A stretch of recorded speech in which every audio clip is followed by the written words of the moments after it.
Come on, put your hand together. The sign of a last story. I'm so glad the sign. 2 hours now. I gotta go get my kids.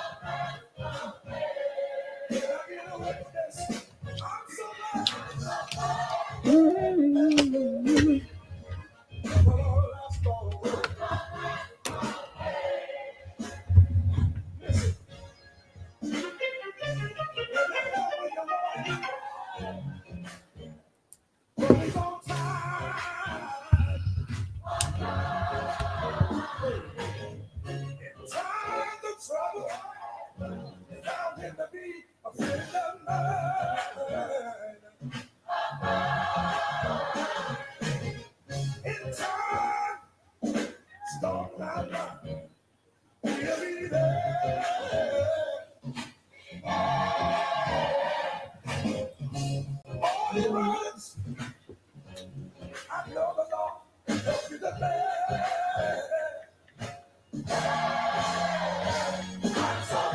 Come on, put your hands together. Trouble don't last.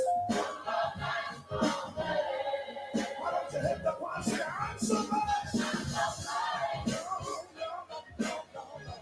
Trouble don't last. Go. Listen, may not come when you want it, but he's on time.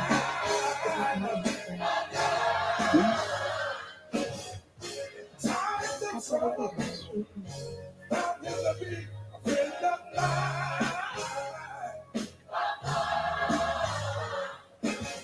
When storm clouds rise in your life, I know he'll be there. Yes, he will. Everybody your burdens, I know the Lord will you the best.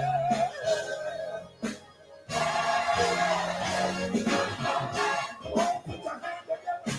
Trouble don't last always. Aren't you glad to know? I'm so glad. Trouble don't last always.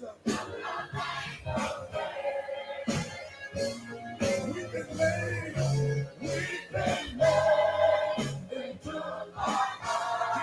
faith. We've been made into a heart keep the faith.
What's up, everybody?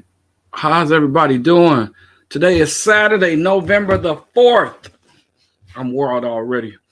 Got up at 6 and went fishing this morning. Took the girls. It's Jules' birthday weekend, and they are bowling right now. I got to go meet them as soon as this is over. And I am glad to have my sister with me tonight. I want everybody to know that we gave her name on Real Talk in January, and that's been her name as they say in January. She has been my sister. That's my sister. That's my best friend's um, number one sidekick, prayer partner, business partner. That's his main Sidekick, I'm squeeze. his wife. I'm gonna get into that. I was saying a lot of other stuff first before I got there. That's my best friend wife. Amen. uh, Cat, I'm Dr. not Cat. pulling with you. Hey, that's my sister, y'all. We have our own love. We have our own friendship.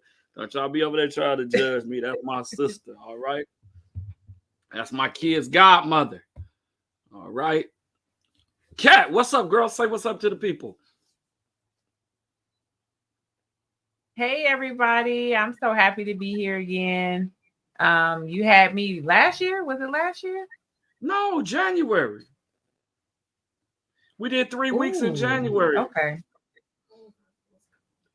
Wow, It's been a while.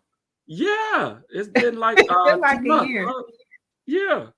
No, that was January. That was Okay, January. I'm happy to be back. I'm happy to be back. I had a good time.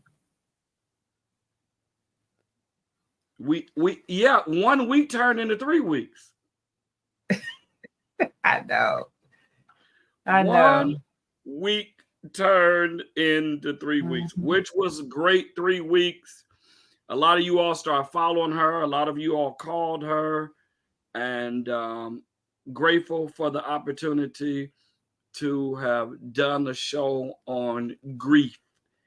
As my kids, it was just about 2 months that my kid's mother had passed, and so we were able to do a show on grief, and it was a blessing because Kat and her 3 sisters reminded my kids, it's 4 of them, 4 girls, and my 4 adult children. They were all around the same age when their mother passed, and I never will forget. TT was like, and you both said it at the same time at different times. Converse with y'all on the phone. You simply said they remind us of us because we were their age when our mother passed, and so she's been able to be there for my kids and be there for so many people, sharing her story. We use this place and space for 3 weeks, and then we did 2 weeks, myself and Cap, and then we also used the last week. We brought some survivors on who were going through, who were what they did to make their loved ones live on and never be forgotten. And so we came up with this. When a Cat and I come together, we're gonna come up with something good. We came up with this about a month ago, the holiday blues. We came up about a month ago. It's so many. Me working in a funeral business, this is a given without a shadow of a doubt. This is a given. Around the holidays, so many people pass around the holidays. It's no ifs, ands, and buts about it. We can be not busy, which that's very, very, very, very, very rare working at CP Bannon Mortuary because we stay busy all year long. We stay busy all year long. And so November, December, January are extremely busy months for the funeral home business. They are extremely busy months. And so it's a lot of people hurting. This will be the 2nd year that my children will not have Christmas with their mother. and they would do pajama night, and Nicole would cook breakfast, and they would cook a big old breakfast, and then they would come to my house or my parents' house. Good evening, everyone. And so Dr. Cat felt like it was a great opportunity to do this. And Mm. so, Dr. Cat, what you got up your sleeve? I don't know what you got up your sleeve this go round. Come on and talk to us and tell us what you want to establish with this hour Mhm. with us. Well, I want to follow up on our last time together because we were talking about folks who have passed on and how to keep their legacy alive. And although I was sharing with people to do that in their own expression, I hadn't done it yet. However, I recently honored my mother at one of my women empowerment events.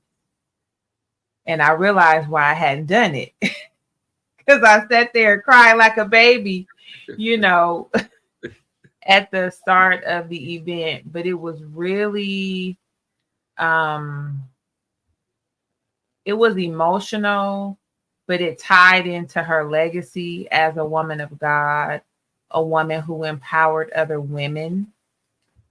So I had a women empowerment expo in honor of her.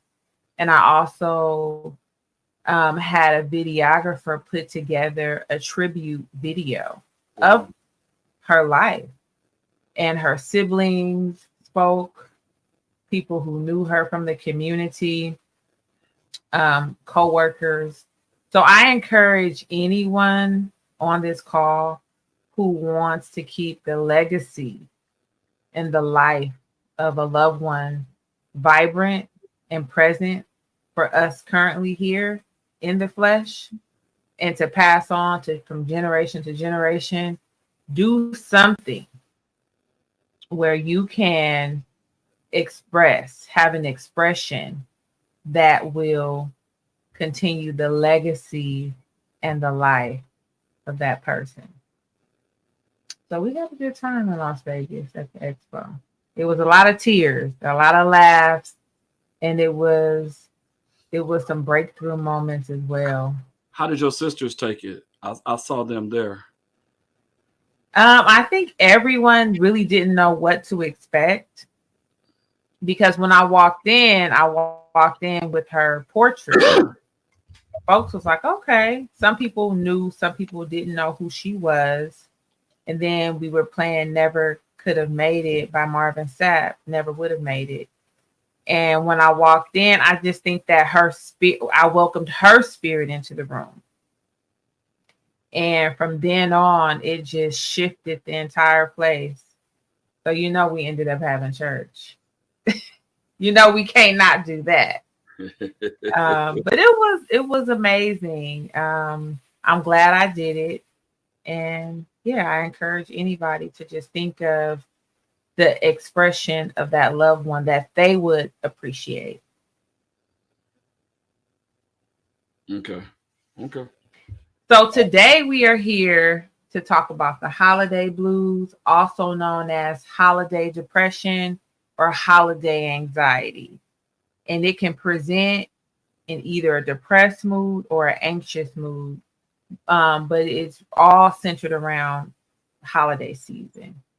For some, it normally starts around late October and it can last through late January because those are times where families and loved ones spend a lot of time together. Right. Correct. So for me, I start feeling it around October because that's when my mom passed away. So you'll also notice like anniversary blues, the anniversary of a person's passing or maybe that person's birthday, just significant times.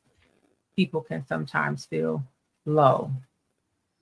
So I want to get into what the holiday blues is, aka holiday depression or holiday anxiety.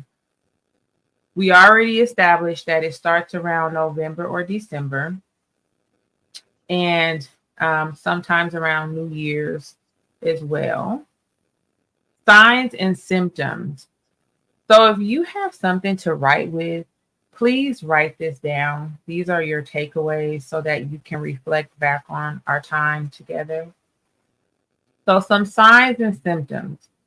The most common symptom of holiday depression is a persistent or recurring feeling of sadness that usually begins during holiday season. This feeling may vary in intensity and duration. Some people might feel down periodically, but experience brief periods of feeling more upbeat. So it's not constant. You might have your highs and lows, but you're still able to function and carry out your daily activities. And like we spoke last time about depression, when you notice that you're not yourself and it's so hard to get out of bed and carry on with your normal life functions, then that's when you want to seek professional help because your interventions and your coping skills are not working like they used to. Okay. Does that make sense? Yeah, yeah, it does. Have you noticed any holiday blues warning signs for yourself, Pastor? Mm, mm, no, not really. I mean, I have the blues weekly. I miss Nicole because my kids miss their mom. Um, Mhm. she was more than just my kid's mother. She was more than a baby mama. She was a member of my church. We were the best of friends for over 30 years. Mhm. So it's more than that. We shared secrets. We asked each other to pray for each other. She would let me know when the kids messed up and did something. She would tell me before they could tell me. So just stuff like Mhm. that. I miss those things about her and just her being here. And just seeing my kids hurt. There's been a lot of distance in between us since her mother Mhm. passed. And I don't know how my kids feel because my mother is still alive. So I don't know how they feel. And I've never said in a year and a half, I know how y'all feel. I've never said that. So um, just trying to be with them and trying to be there for them has caused some distance because at some point I have to let them go through this, but I let them know that I'm there with them. I I don't know. I'm actually kind of like at a loss for words, and me being Mhm. at a loss for words, that ain't something. You've been knowing me for a long time. That ain't something that happens to Yeah. Marty. Me being at a loss for words. So, hush, Nisi. Uh, Alex over here go. Yeah. One So, thing I want to say is when you don't know what to say, don't say anything. And being present with a person in place and space is a lot. Sometimes people don't know how to support folks who are grieving. right, Sometimes you can just support with your presence. You don't have to say much. You can just be present with people. I think we want to fix sometimes some things we can't fix. And so in those moments, you have to surrender yeah, what's beyond your control and yeah, focus on what you can control and yeah, how you can be present. right. Because I don't do drugs. Only drugs I do is metformin and lisinopril. That's blood pressure medication and diabetes medication. Those are prescribed drugs. I hate taking Tylenol sometimes. So let's continue on and get into some other ways that you can be paying attention to your warning signs. And this is not a cookie cutter approach, right? This can happen to some people and may not happen to others. So pay attention if you have changes in your appetite or weight. Okay, Can you hear okay. me okay? Hear you. Excellent. Oh, okay. Some people, tend to not have an appetite and they lose weight. Sometimes people have an increased appetite and they gain weight. Sometimes people have challenges with their sleep. So pay attention to your sleep patterns, Yeah, I right? don't deal with any of that. Okay. Sometimes people are irritable and are short, maybe, kind of snappy. So you want to pay attention to if your mood, if that's your temperament already. I see you looking at somebody. Yeah, that's because my engineer over here pointing at me. Yeah, that's kind of me right there. That's always You've me. been short with people lately. Oh, I always, mean, girl. you kind of always been very Yeah, direct. very. And I even told the church Sunday, listen, we're trying to buy a building, and when you're trying to buy a building and you about to spend a little under $1 million, and the weight of the world is on your shoulders because it's not just you. What if people leave? Because during this pandemic, churches have lost buildings. Mm-hmm. Churches have closed Mm-hmm. down, and people are not in the Bay Area. They're not back at church yet, and they'll Mm-hmm. probably never come back to church. So Mm-hmm. I get that hellfire mentality in a minute. I listen. Mm-hmm.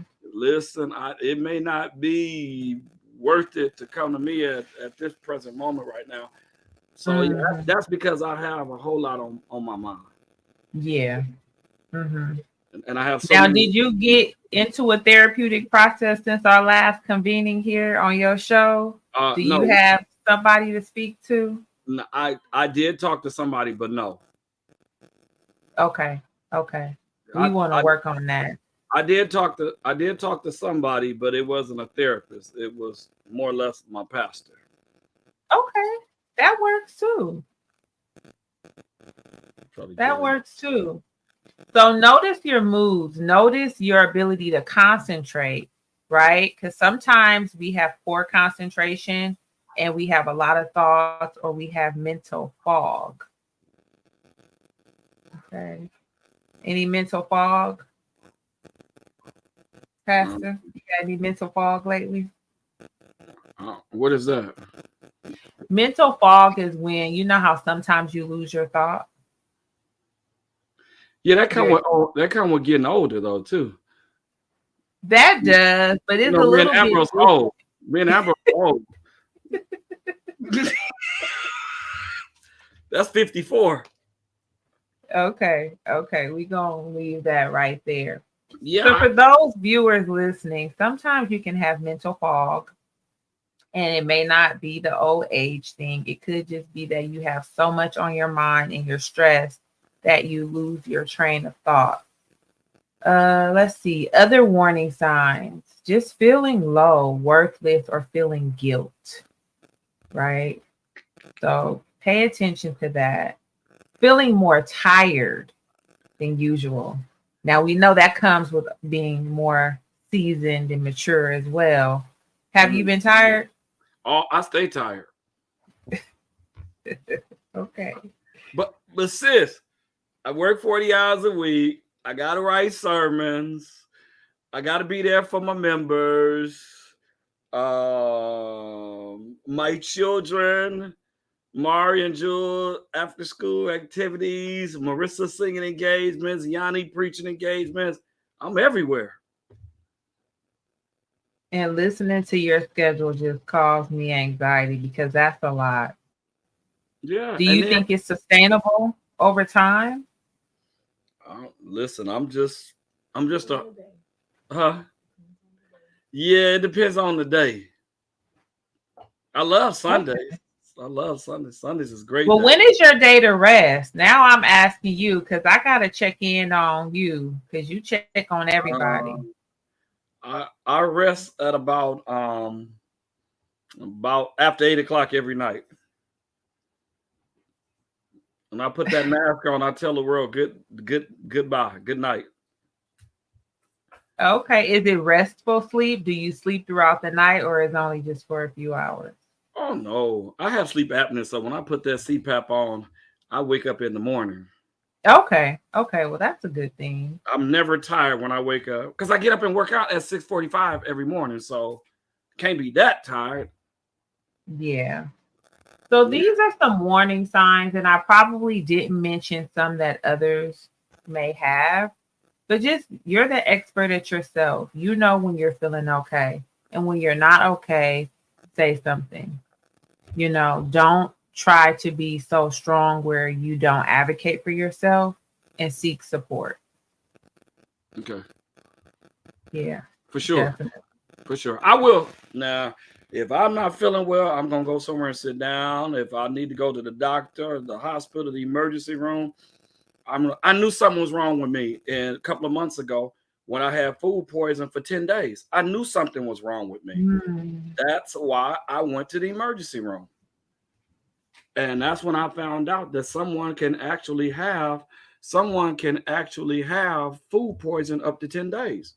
And all these Mm. bootleg doctors that ain't even probably graduated from high school was telling me, that ain't food poison. That ain't food poison. When the doctors bought me information from physicians that the longest a person can have food poison is up to 10 days. And when I went to the doctor, it was day 8 because nothing I was doing was working.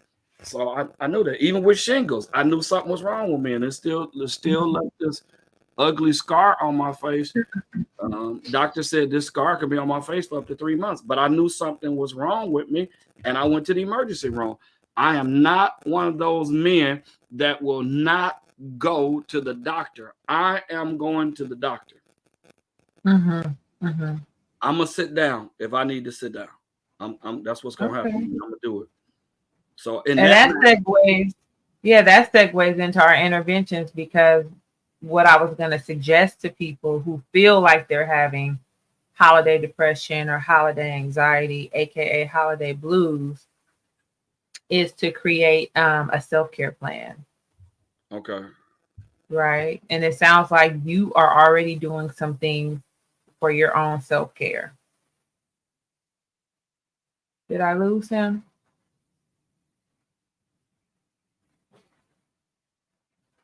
So if I'm still on, I'll just continue on with the interventions. Create a self-care plan, right? Make a list of people, places, and spaces that make you feel good, right?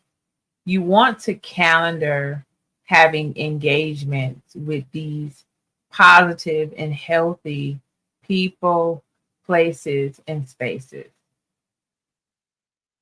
Then on the flip side, I want you to make a list of people, places, and spaces that trigger you. Why is this important? Because you have to pay attention to your moods and how you're easily triggered or not easily triggered. And sometimes people, places, and spaces can cause you to become triggered. Set boundaries and be intentional and do not engage with people, places, and spaces that make you uncomfortable and that trigger you. Okay. And then stay engaged with healthy activities that make you feel good. Be open to new ways of connecting with support people, and connecting with positive friends who can pour into your cup, right? Who can pour positivity into you. So these are just a few nuggets, and I am going to try to see if we can get Marty back. So just hang on tight. I think we're still here.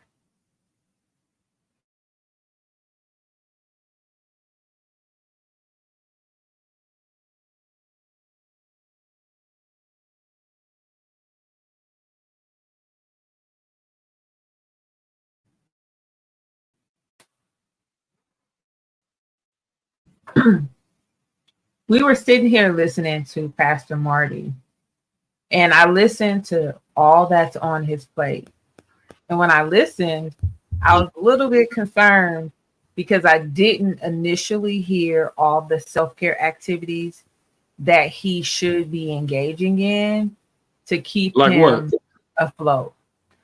Well, I Like didn't get a what, sis? chance to get into everything, but I know you exercise, right? I do. Right. And you do that at least 5 times a week? No, 3 to 4. Okay, 3 to 4. But So I what I want to do since you're back is I want to assess what's in your cup because a lot of my practice is focused around self-care and how you are showing up for yourself and taking care of yourself, right? And you have a lot on your plate. A lot is pouring out of your cup. So, how do you keep your cup full? I want you to just tell me like what pours into your cup mentally, emotionally, physically, and spiritually. And for those who are listening, I want you to make a list as well. How are you pouring into your cup? And who are those people, places, and spaces that pour into your cup? I need you to be serious right now.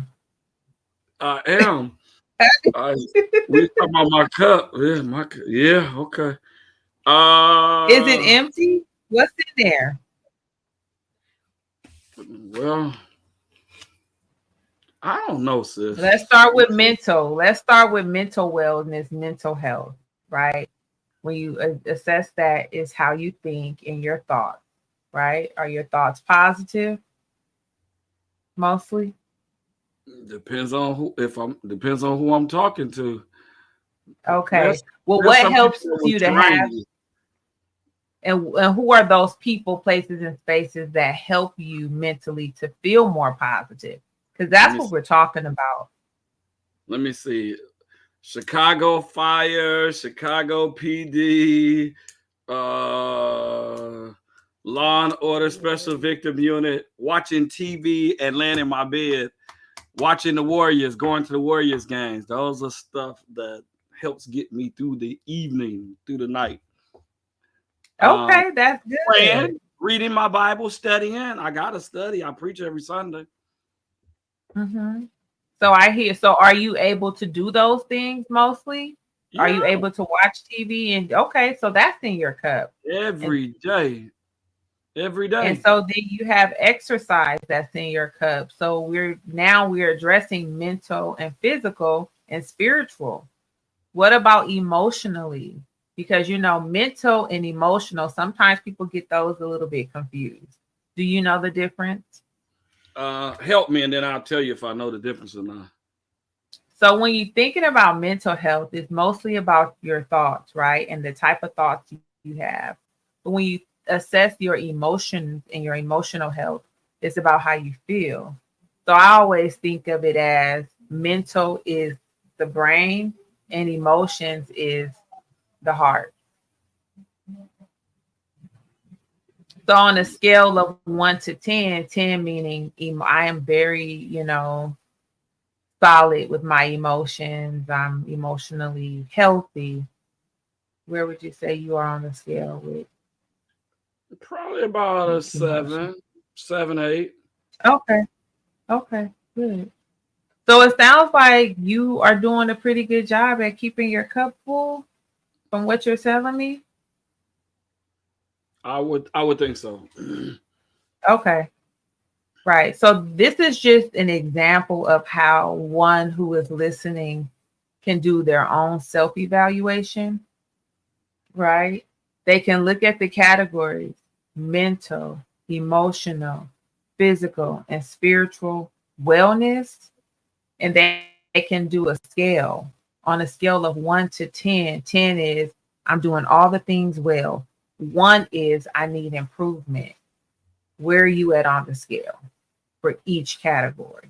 I think there's room for improvement in every category. Mm-hmm. I'm not going to deny Mm-hmm. that. I think I need improvement in every category. I'm Mm-hmm. conscious, cognizant of the fact that I not only need the Lord, but I need I need to be right. I need to be, Mm-hmm. because if I'm not right, then I'm not right for my kids. I'm not right for my church. I'm not even right to preach if my emotions are everywhere. Because Mm-hmm. I do believe, and I got a whole lot. I believe all pastors and preachers need therapy. Mm-hmm. Mm-hmm. I mean, Mm-hmm. it's a whole lot of stuff I have to carry with me to my grave because I was sworn to secrecy by some Mm-hmm. people that Yeah. I'll never tell some stuff that people were going through. Like just some of my members that have passed that have told me some things that was near and dear to them, and I've kept that. They've been gone for a while now, and I still Mm-hmm. keep that in my heart. I mean, their Mm-hmm. family members don't even know some stuff, and I'm not Mm-hmm. one to stand up in the pulpit and talk about somebody else issues, problems, struggles, pains, solutions, or anything of that nature. I think I'm doing decent at balancing my life, but I still need room for improvement Mm-hmm. in my Mm-hmm. life. Mm-hmm. Absolutely. Absolutely. But from your own assessment, it sounds like you feel like you're doing okay, like you're pretty balanced. I, yeah, a slow okay. Okay. Okay. This thing Yeah. called ministry, sis, is no joke, and you know it. Being married to a pastor, and Oh you've seen yeah. Ambrose pastor 3 or 4 churches. This is no joke. Uh, and you deal with depression, you deal with hurt, you deal with emotions, you deal with not being appreciated. Mm-hmm. Uh, Mm-hmm. you deal with people taking you for granted. Uh, Yeah. you deal with people you just can't understand how can you all do God the way you do God, as good as God has been to us. Mm-hmm. So I deal with that on a weekly basis. Mm-hmm. Mm-hmm. But I think Yeah. working and sleeping and hanging out with my kids, like my kids and I went fishing at 6 o'clock this morning. Mm-hmm. They they Mm-hmm. at, they at the bowling alley right now. When we get finished, I'm going to the bowling alley for about Mm-hmm. 45 minutes, an hour, because they have to Mm-hmm. be finished before 9. So Mm-hmm. that helps me, because when I come home, my kids ain't talking about, hey doc, what kind of sermon you working on for today? They ain't talking about how many funerals y'all did today, daddy. What did you drive today? The limo, the hearse? How many removals? My kids is not asking me anything about my job or my job description. So that balances me out. But Mm-hmm. it's a whole lot of other pastors that I hope that will tune in and listen to this, because it's ministry is no joke. Oh Ministry yeah. is no joke, and it'll make you, especially after the pandemic. The only Sunday we missed was January 9th, 2021, 22 is when we were in Cancun for Alex's 30th birthday. And Mm-hmm. I was not going, but my godmama and Alex said, you're going, you need to get away. And I was like, Mm-hmm. okay. And it was the best 4 days I had, but that was the only time we shut our church down, because it was people that had COVID. It was people that had been exposed to COVID. And so I Mm-hmm. was like, you know what? I'll just preach from my hotel room right here. So, and Mm-hmm. Alex didn't even have me on the same side as the rest of the family. She had me on a whole division, whole nother interest, whole nother side of the hotel, where I wouldn't run into people. I can just go out my side. I ain't got to run about, hey, pastor, hey, whatever. I was just nobody. Mm-hmm. Cancun, and I loved it. So, but you just feel so unappreciated by people when you have preached every Sunday during the pandemic. I preached like almost 3 years in a row, Mm-hmm. and that's 52 Wow. Sundays a year. So Mm-hmm. that's not counting the Zooms, that's not counting the Bible class, that's not counting me going to the church to preach a service. It's freezing in the building, and Alex is there, Marcus is there filming me. to send to Colorado or send to Des Moines, Iowa, or to send across the country somewhere. That's not counting stuff like that. So I guarantee you in the last 3 years, I've preached more than 200 times. And you sometimes you just feel unappreciated, even by the people you pastor. A part of that self. Say that again. Yeah, not to cut you off. I said a part of that self-care plan is also creating a calendar of when you're going to take time for rest, which is very important. And what I'm noticing with a lot of people is they just kind of haphazardly take time, but they don't really plan for it all the time. Yeah.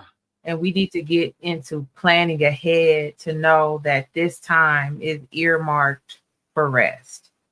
Yeah. Do you have your calendar already set for next year and when you're going to take time for rest? I don't, but since mostly everything is open back up.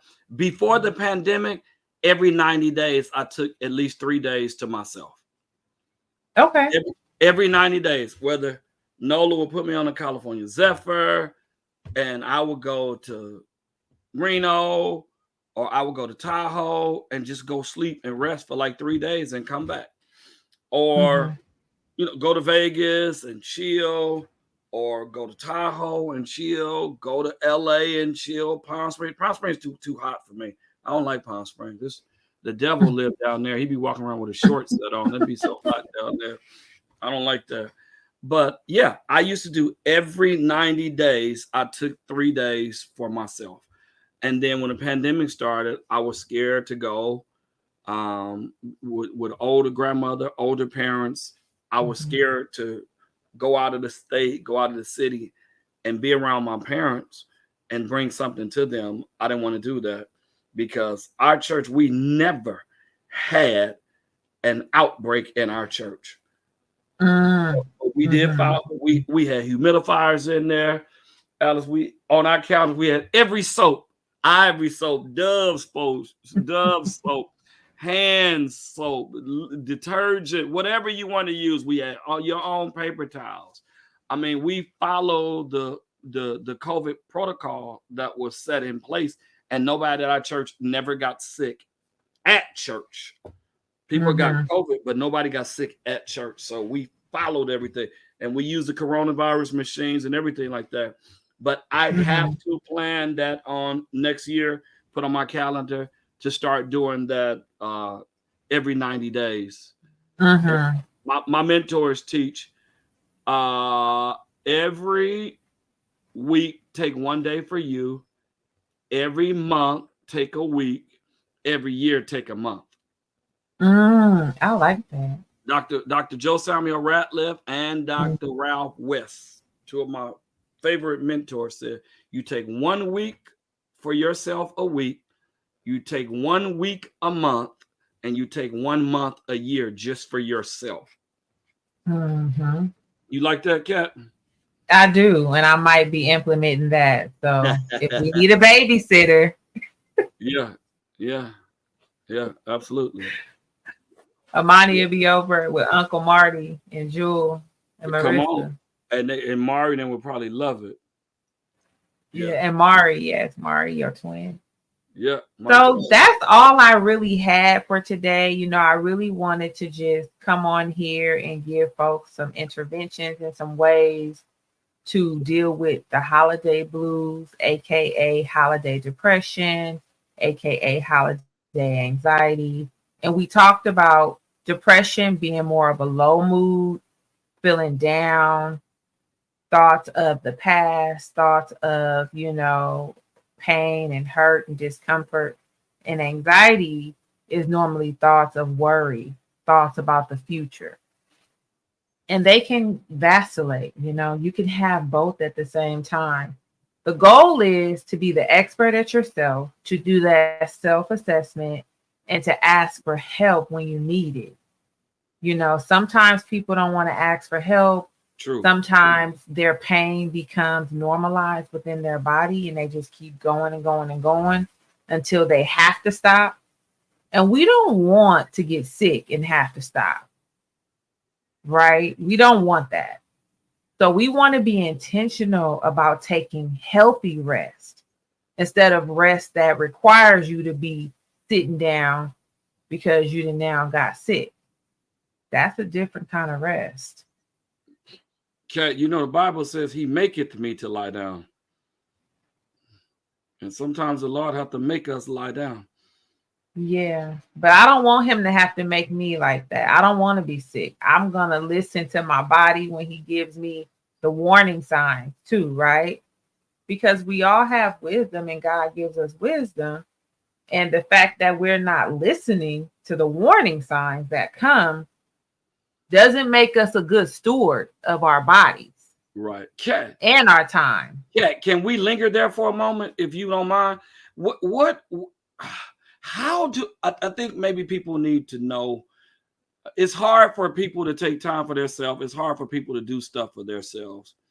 I'm always buying stuff for Mari and Jewel. Always buying stuff for Mari and Jewel and Marissa. But doggone it, I buy stuff for me too. Mhm. I don't mistreat myself when it comes to buying stuff. If I can buy for them, I'm gonna buy for me. May not be all on the same day, but I'm gonna buy for me. I'm gonna dress nice. I'm gonna drive. I'm gonna drive nice. I'm gonna dress nice. Because Mhm. God has been good and I work hard. I work hard. I have 3 jobs. I Mhm. work hard. So how can you know when there are warning signs? That sounds a little crazy, but how can you really know, or when Mhm. do you listen to your Mhm. you I'm trying to get it out, but I can't get it out. What the warning? I can't ask you what are some people's warning signs because you don't know that, and I don't know that.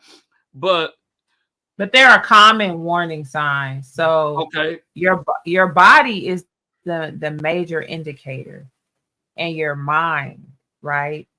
So when we assess our thoughts, our ability to have clear thoughts, our ability to have a sound mind, right?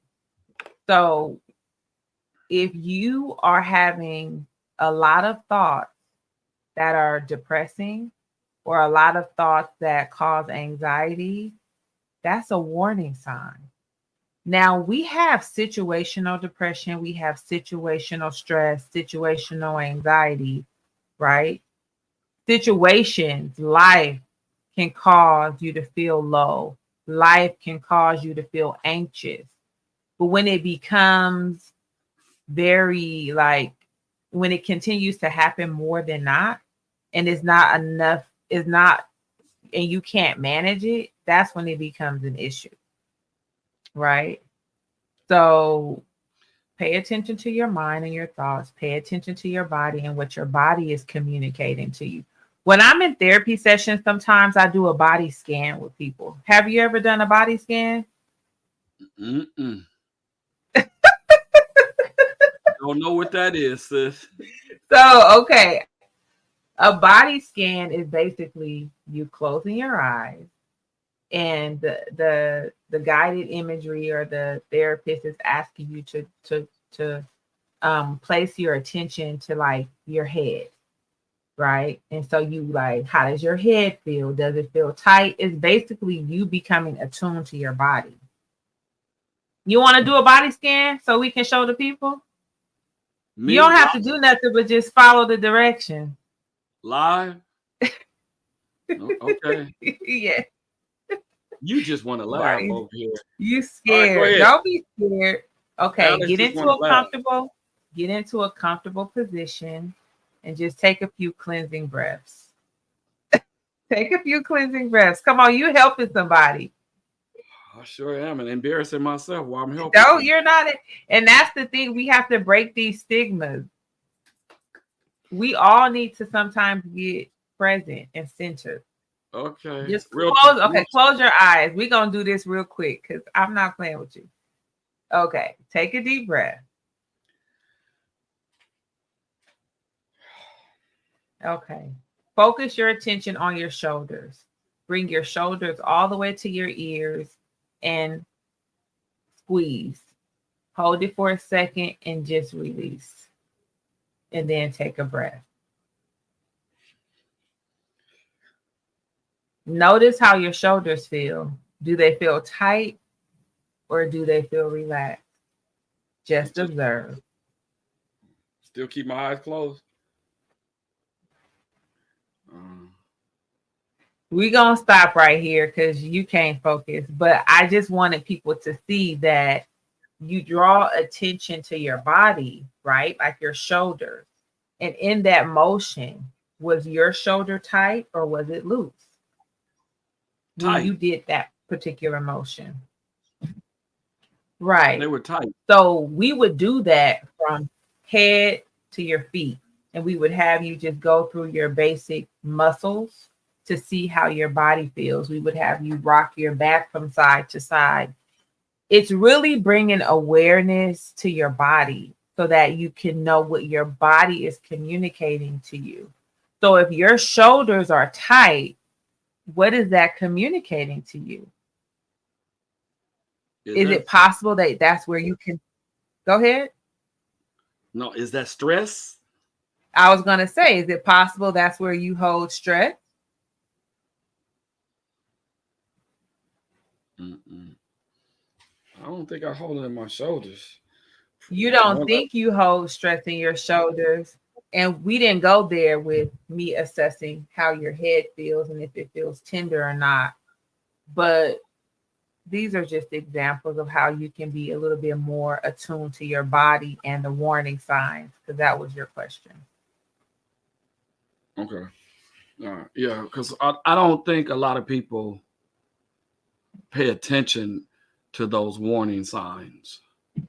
Other warning signs are like headaches, right? Sometimes people have a headache and they just overlook it and they just pop some aspirin, right? Sometimes people may fall or stumble and they just think that, oh, I'm tired, but maybe it's something else going on.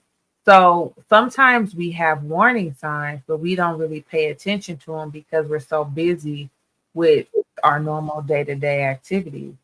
So it requires you to slow down to notice your warning signs. Mm, okay. You don't normally notice things until you get quiet, until you slow down. So when you sit quiet and you're slow and you're slowing down, that's when you start having all the thoughts. Or that's when you start feeling the aches and the pains in your body.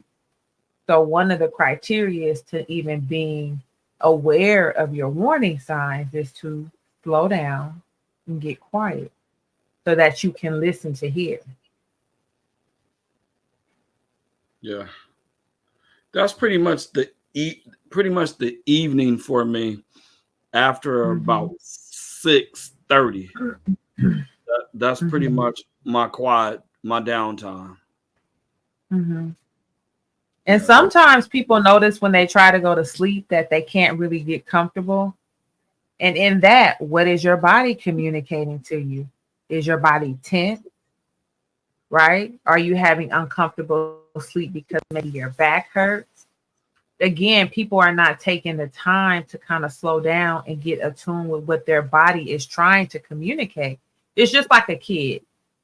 When a kid is having a tantrum, that kid is trying to communicate something, right? When that sciatic nerve get to acting up, that body is trying to communicate something. When you have a headache, your body is trying to communicate something. wow, Warning signs, warning signs. wow. Yeah, this was very helpful tonight, Kat. I promise you it is, and I believe more people will tune on at the replay at 9 o'clock. But Mhm. you have opened up my eyes to a lot of stuff today. Tonight, you have honestly. Mhm. I I just there's a lot of people don't pay no. They just keep going on and on and on like the Energizer Bunny until they can't go no more until they fall out. And Mhm. then at that time, you got to listen to your body. And we don't want it to get to the point where we had the warning signs, but we didn't pay attention to it. And now we're in crisis. Okay. And that's how people get in crisis, whether it's a mental health crisis or a medical crisis. because we had the warning sign and we didn't address it. Yeah. So the takeaway I want people to leave with tonight: know your warning sign, assess your warning sign. What is your mind communicating to you by way of the thoughts you have? What is your body communicating to you by way of if there's tension and stress in the body or not? And then who are your support people that you can tap into that can help you? And then have a willingness to ask for help. That support network is huge. And we don't talk a lot about that, but it's very necessary to the well-being of any human. If you don't have a community and if you don't have a support network, you're going to suffer. Sis, that is validly important that you have what did you say? A support A network. support network. I was about to call it a village, but you said support network. And village, absolutely. Okay. All right. So who could be people that could be your support system or your village? Because it's not always your family. It's not always your close friends. Who are those people? Are those people that you trust? Those people are those medical or they're professionals? Are they trained people? Or is it somebody that you have respect for that you can talk to? Is it all of that? Is it? It's all of that. I label it as safe people. When I work with kids, I ask them, who are your safe people? Who are the people in your life that make you feel comfortable and make you feel safe? And so that's just breaking it down at its most simplest form, talking to a 4-year-old. Who are your safe people? Who make you feel comfortable and who make you feel safe? And we start there. Then we triage the need. What do you need? What are your wants, wishes, and needs? And then you start to tailor if those safe people are able to meet those needs. Not everybody can meet every need that you have. Right, you know, right. you may have a confidant that you can talk to about, your sermons. And then you may have somebody to talk to about your children, right? And then you may have somebody to talk to about your own personal matters. Yeah. So that's called a support network. Right. That's 3 different people. That's not one person. Yeah. And then you have your spiritual care. Like you say, you talk to your pastor. So it's not a cookie cutter approach. That's why you said it's a village. Because in a village, you got big mama, you got auntie, you got cousin, you got the doctor, you got the cook. You got so many people that can be in your support network. A lot of people say that they're most of the time their therapist is their hairdresser, their hairstylist or barber. Wow. Those are people who can pour into you as well if you feel safe. Yeah, that is also dangerous too. That's why the key word is safe. People who make you feel safe and comfortable and who you trust, because that's important. You have to trust, and people should earn your trust. You don't just extend trust to anybody. Right. They should earn your trust. Right. I totally agree. I totally agree with you. And I'm sure Ambrose agrees too. Yeah, tonight was rich and real. You open up our eyes to a whole lot of stuff, and I appreciate you. Safe people. Who are the safe people around you? Because they can be around you, but they may not necessarily be a part of your life, right, Kat? That's another thing. That's another thing I want you to assess, because if you have identified safe people that make you feel comfortable and you trust, and they're not a part of your life, well, why aren't they? Because sometimes those people need to have more of your time than people who don't pour into your cup. Because how do you get your cup replenished if you're constantly pouring out? Now we're pouring from an empty cup. People should get from the overflow. What's in the cup is for you, and they get from the overflow. That's how that works. Wow. Okay. Okay. Makes sense. It does make sense. I was just throwing that out there, not necessarily saying that's my life, but somebody, because it could be somebody who don't feel safe with nobody. It could be.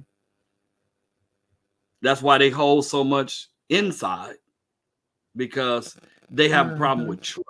Yeah.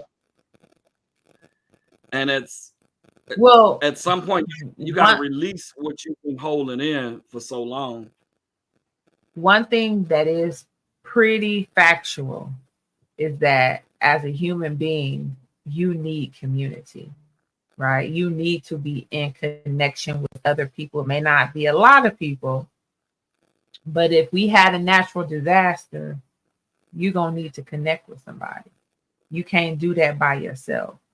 Correct. And we see that happening when disasters happen. We see people pulling together, right? Because that's naturally who we are as humans. When it's life or death, all that other stuff goes out the window. It's about survival. Yeah. This is true. So so Kat, in our closing, what is it that you want to reiterate, or what is it you want to say again? Because it's still people chiming on, even as we're about to close. It's still people chiming on. What is okay. that now I'm gonna say you're gonna have to go back and watch it from the get-go, but in the conclusion, there's several people that have jumped off. What would you we're talking about holiday blues, we're talking about what is the holiday blues? Explain that one more time. What is the holiday blues, and how can people get through the holiday blues? Yeah, so holiday blues is a time between the holiday season, late October through January, where people feel low. They may feel depressed mood, or they may feel anxious, and they may feel some anxiety. It usually doesn't last constant. It's usually in the pattern of highs and lows, right? It's not like traditional depression where you're just down for like days straight. You know, with the holiday blues, you have your moments where you're able to be your upbeat self at times, and then you have lows. So it's really consistent with highs and lows that alternate for a short season between the holiday periods of October and January for some. And it can be shorter for others.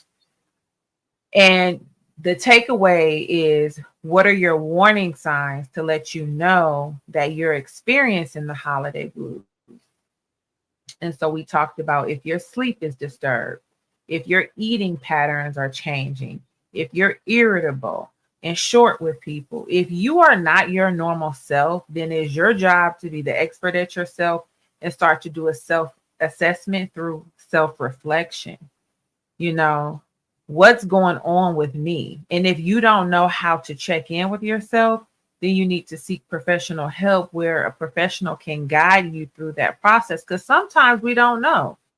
Sometimes we're not even aware of how we are presenting until somebody says, you know, when you said that, you hurt my feelings. And you're like, huh? And so that's when you start to learn things based on sometimes the feedback that you're getting from people who are closest to you. And sometimes we have to listen to that feedback because sometimes you can't see the picture when you're in it. And it takes skill to step outside of the picture. Not everybody knows how to do that. Not everybody knows how to step outside of themselves and observe themselves. That requires skill and practice. So we want people to be the experts at themselves, know your warning signs when you're feeling depressed or anxious, have a support network, people who make you feel safe and comfortable that you can trust, and then just be gentle with yourself and give yourself grace. You know, nobody's perfect. We're all trying to do the best we can with the tools we have. Keep talking, sis. That's truth right there. Yeah. I mean, me personally, I noticed the month of October, I started to feel low. And it was a struggle for me to go to work.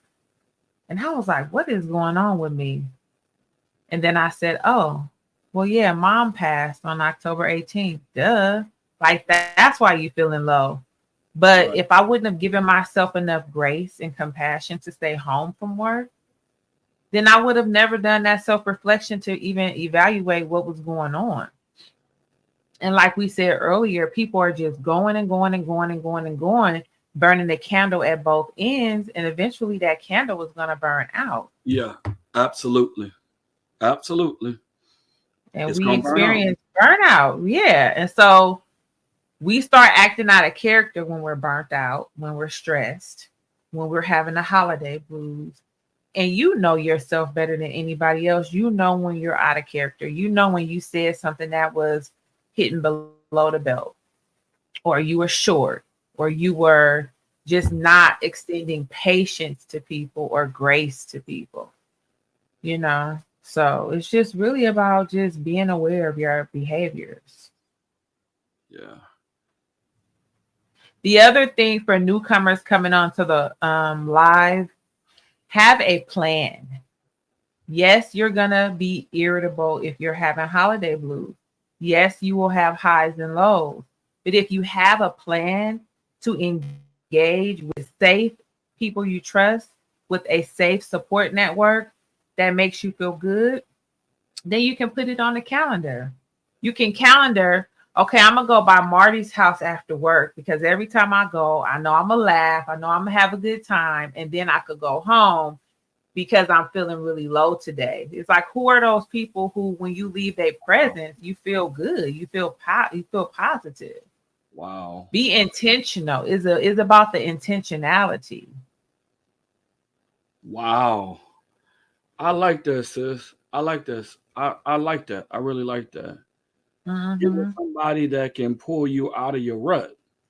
Mm-hmm. That's for Yeah, people you that want to. know. That's for people that want to come out their rut. Oh yeah, because sometimes people find comfort in their rut. Yeah. Because sometimes that's how they connect to that thing or that person that they're grieving, by being Ab- stuck in it. And that is Absolutely. a process of grief. Yeah. Yeah. Wow. Yeah. And there's no judgment on it. It's just to observe it and be aware of where are you at on your journey, on your grief journey. Wow. You never get over it. And why would you want to? Because grief is the expression of love. So every time I think about my mother and cry, that's my expression of love. I'm not embarrassed about that. No. That means that I feel her spirit and she's near to me, you know? We. So holiday blues is not just about grief. It could be about just loss. You could be homesick. It could be, you know, any adjustment or change that happened in your life. You know, some people are going through divorces. Some people have lost jobs. Some people have lost, you know, contact with people, or sometimes distance can make people feel low because they're not able to hang around family, or sometimes family has passed on and the house we used to go to, we don't go to anymore because that person is not with us. So Wow. it's very complex. Yeah. This was a much needed show. For those of you, this is your first time tuning in with us. This is the Real Talk Podcast. Come on every Saturday from 6 p.m. to about 7:15, and it's almost 7:15 now.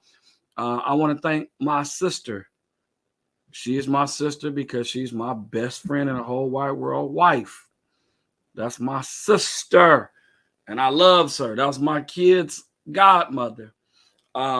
Cat, while we were fishing today, a couple of butterflies flew over, and every time Jewel sees a butterfly, she says that's she called Nicole Coco. That like that, there go Coco, Oh, there go Coco, Coco watching over us. And I let them talk about her as much as you want to talk about her, because in this family, it doesn't matter. Your mother will never die. We will never not have conversations and laugh about what she said and what she meant to you all. Talk about her as much as you please. That'll help you get through today. Mm-hmm. So, Absolutely. yeah. Thank you for that, Dr. Hey, Dr. Cat is my guest. That's my sister. We thank Dr. Cat. She got that name right here in January on Real Talk after 3 weeks. All right. I told Ambrose, I said, I like that name. He was like, oh, Lord. I said, I like that name, Dr. Cat. Hey, Cat, we've been calling preachers Doc ever since I've known about church, and they ain't none of half of the people we call Doc ain't got no earned doctor degrees. So go right ahead. We named her that on Real Talk. That's my Dr. Cat right there. All right. Cat, say hello to the people. Tell the people how they can find you, how they can follow you, how they can research you. I'm sure some people want to reach out to you. And again, you all, see, they over here saying, thank you, Dr. Cat.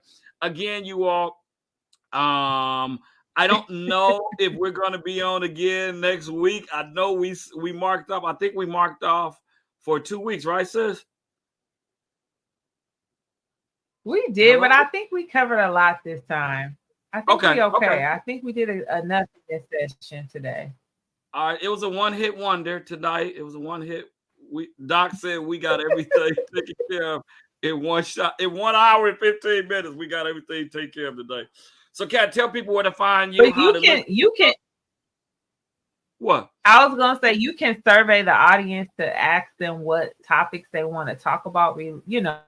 Regarding mental wellness or just anything, and we can come on because I also have a lot of experience, as a parent and working with families. So we can talk about relationship dynamics. It's some other topics now. Okay. All right. Yeah. Kat, but they can find me. Yeah. They can find me on Instagram. Did they put it on Instagram? Okay, yeah. They can find me on Instagram. You see it? I don't see it, but it's Cat Cares, KATCARES .self-care therapist on Instagram. That's where I mostly live, and that's where I interact the most. So if you need to message me, do that there. All right. We got it. The information to get in contact with her. You IG people, you Instagram people. All right. I'm still learning how to work Instagram, but I do be on there. Our church is on there. I'm on there. I'm found out Alex finally taught me how to post. I'm posting stuff now. I got followers. Thank you. All right, you all. It's been a great night. I thank you. Kat, say goodbye to the people. Or no, say we'll see you later to the people. We'll see you later. Let us know what topics you want to discuss, and I'll be happy to come back. All right. Take care. You all can inbox me if you have my number. You can inbox me on social media, on any social media platforms. Martin R. Peters, Marty Peters, Victory Baptist Church Ministries, Marty Peters Real Talk. Hit me. My email address is martypeters2003 at gmail.com, and tell them you asking for the Dr. Cat. All right. Her information is on here. This will be re-aired again at 9 p.m. Pacific Standard Time. All right, y'all. My kids are bowling. I'm going to go bowl with my kids. Y'all have a great night. God bless y'all. Cat, love you, sis. Thanks for being on again. Okay. Take care. Bye-bye. Bye-bye.